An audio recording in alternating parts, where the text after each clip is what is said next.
Okay, now we've got two other sliders that may cause a little confusion. We've got vibrance and saturation.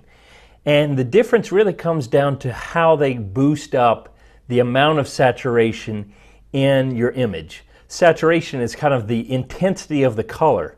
And so most people are kind of familiar with saturation. You can take it, and if I take this and crank it all the way up, it just boosts all the color, and it kind of makes it all nuclear. Or I can knock out all the color by dropping the saturation to 0. There's no color there. But it is kind of that global sledgehammer, I like to call it. It does it to everything. Whereas vibrance, let's get this back to 0, double click. Vibrance takes and boosts the colors, paying attention to skin tones and trying to keep them from going nuclear.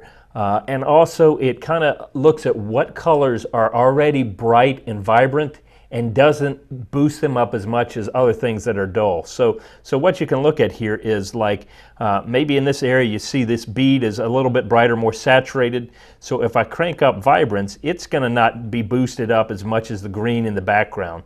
Now granted, you go to 100, it's still going to start making it nuclear, but it's not as nuclear as saturation. So usually when there are people involved, I want to bump up the vibrance and not really mess with the saturation so that they don't start looking like aliens. However, when I go over to a landscape or something like this, that's when saturation, first let's do this auto to do that. And I want to open up my shadows a little bit on that guy.